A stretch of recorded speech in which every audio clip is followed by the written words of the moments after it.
Hello mga kalat. So ayan, pupunta pala kami sa Naga. So tingin kami ng bike ni Rob saka magbili na rin siguro kaming washing kasi nasira yung washing namin. Yan si Rob. Oh. Nak, tingin na nak, hi na.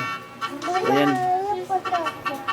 Yan, nakakita na naman siyang car. So let's go. So yun yung mama ko. Si Mrs. Oh, ayan o. Oh, let's go! So, ayan po, maiwan po ang baby namin. Sila lang bantay. Tapos si Titi. So, ito po yung service namin. So, tricycle. Ayan. Oh. Hello mga kalat, panibagong araw, panibago tayong vlog. So for today's video, tara, samahan nyo ko panoorin at tapusin ang video na to. Vamos! So for today's video po pala mga kalat ay pupunta po kami ng mall. At kasama ko ang maganda kong asawa at pinakamabait kong anak.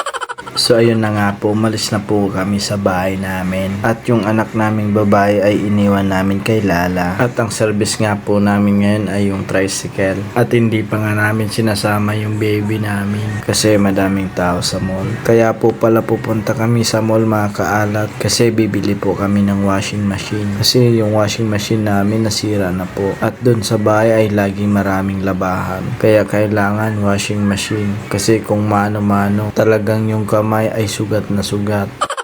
So ayan na mga kaalat, nagbibiyahe na nga po kami. At kita nyo naman yung daanan namin. Talagang kalahati lang yung semento. Kalahati na nga, basag-basag pa. Diyan tayo nalungkot. Kaya pag may nakasulubong na sasakyan at kung wala ka sa linya, kailangan bumaba ka at hintayin mo makadaan sila. Yes sir! At bago nga kami makarating sa mall o sa Naga City, madami kaming pagdadaanan ng lubak-lubak at aabutin din kami ng 30 minutes to 40 minutes yung biyahe namin. Pero ang kinagandaan dito sa dinaanan namin ay hindi masyadong madaming sasakyan. Kaya kung napapansin nyo, dire-diretso naman yung biyahe namin. At itong dinadaanan po namin pala mga kaalat ay sakop pa po ito ng municipal namin. At ang municipal po pala namin mga kaalat ay Minalabang. So bago kami makarating ng Naga, dadaan muna kami ng Milaor. At ito nga pong ilog ay ito po yung Bicol River na kung saan may malakas na bagyo tapos may kasamang ulan. Sigurado yung Bicol River umaapaw yan. At apektado ang ibang parte ng municipal namin. So habang nabibiyahe kami mga kaalat, natulog na yung anak namin. At ang aking misis naman ay nagpapakyut. Alam ko naman na cute ka, hindi mo na kailangan gawin yan.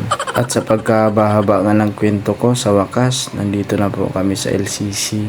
So ito po yung unang destinasyon namin kasi titingin muna kami ng washing machine dito. At yung mama ko ay nagpabili ng electric pan kasi magnininang daw sa kasal, kaya ang regalo niya ay electric pan. So fast forward na po tayo mga kalat. So nakabili kami ng washing machine. So binili namin Eureka.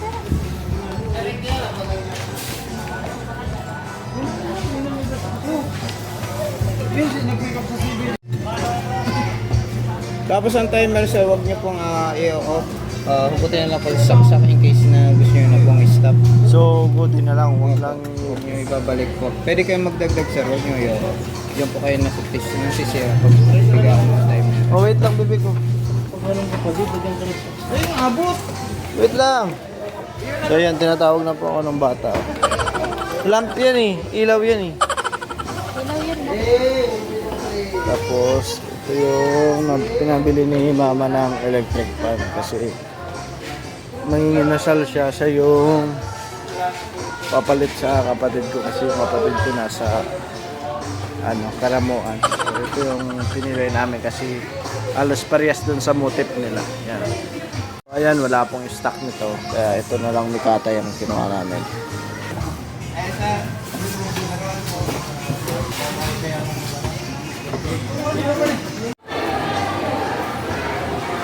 So ayun mga kalat, hinahanap ko yung misis ko sa yung anak ko kasi iniwan ako dun sa mga appliances. So mag-iikot-ikot tayo sila. Hanapin mo dito sa mga department store. Matagal na ako naghanap, nandito lang pang pa ako ikot ng ikot.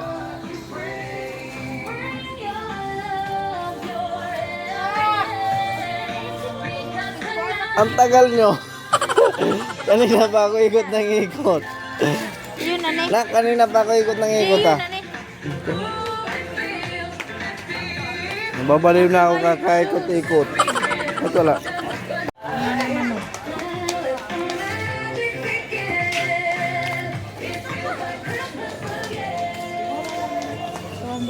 Bibili ako ng pants dito. Doon sa lalaki. Saan ka na?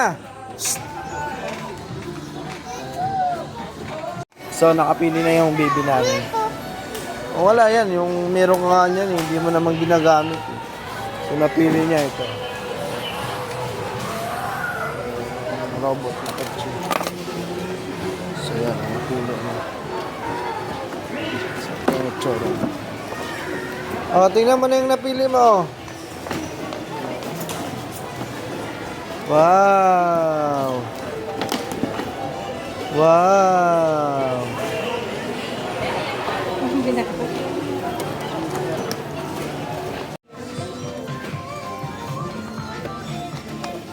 Very good eh.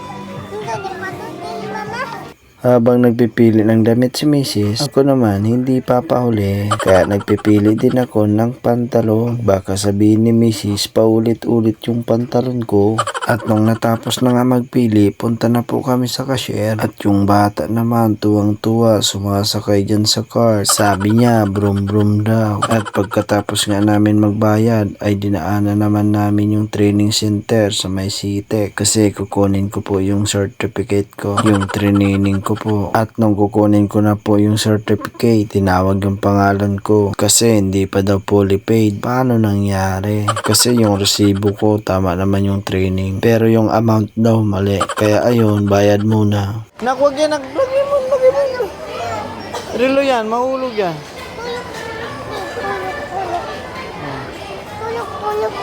Oh, sige. Alarm. Nakakuha ng sasakyan yung anak namin yan eh. Kinuha niya talaga, tapos sinama ko na lang. Ha? Nak? Oh, tingin na. So, ayan. Dito guys. So, lipat natin tong binili mo. Dito. Ah, dyan daw po. At next stop po nga namin sa 101. Dito na kami nakahanap ng pang souvenir para sa binyag ng aming anak. At pagkatapos nga po namin dyan, diretso na po kami sa SM para bumili ng pang regalo. At saka yung bike ni Kuya Robro. Sa pagdating namin ng SM, wow, ang daming tao. So ayan na, inumpisa na ni Mrs. magpili ng bag. At nung nakapili na si Mrs., diretso na siya sa pela kasi sobrang dami. Ano bibilin mo na? Bike? Bike ka? Bili ka ng bike? So, bibili daw siya ng bike kasi may pira daw siya.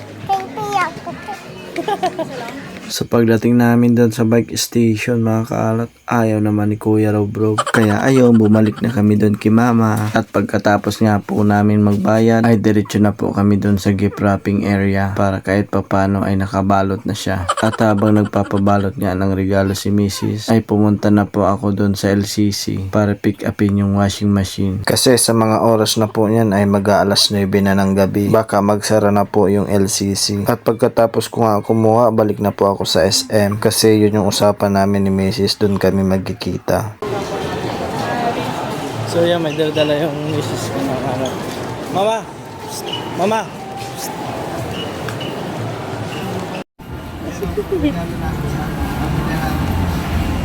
Family lang muna. Mga customer namin.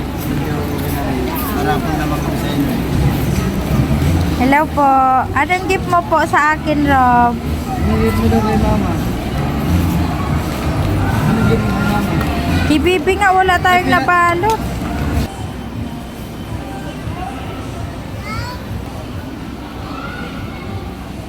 Di, pinabalot ko na si...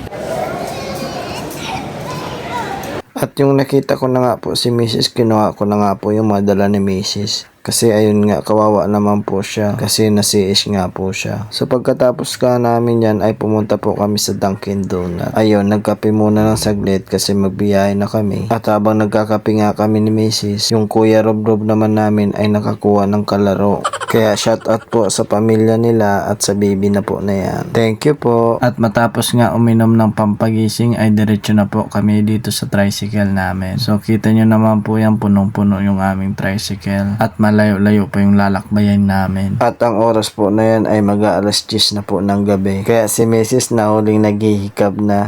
So ayun na nga mga kaalat, inuumpisa na namin yung paglalakbay namin pauwi ng bahay. At mabagal lang nga po yung takbo ko dyan kasi may bata kaming kasama. At isa pa po, medyo madami na rin yung mga tao sa kasasakyan po. Sa sobrang gastos nga mga kaalat, nakalimutan na yung diaper ni baby. Kaya ayun, huminto muna kami dyan sa South Star Drug ng Pili.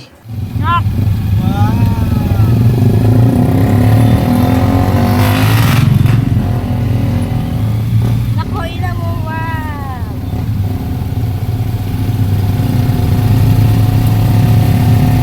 At dito na nga kami sa liblib na lugar kung saan binabaybay namin yung papunta doon sa bahay namin. Kaya wala kayong makita sa video mga kaalat kasi ang dilim-dilim po ng lugar namin.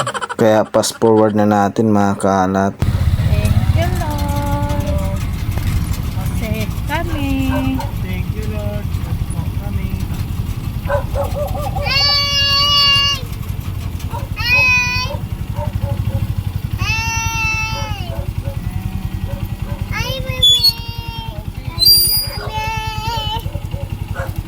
So ayan mga karat, dito na kami.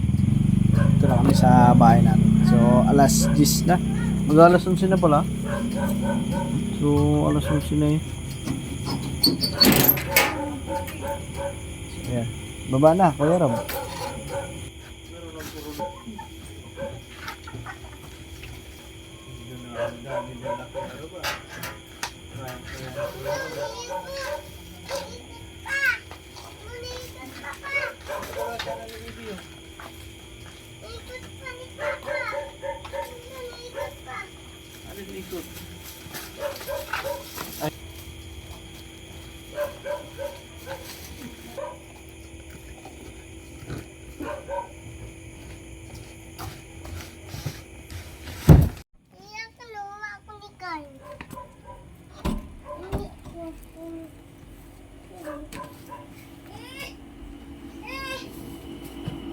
Hi Nini, tara kay.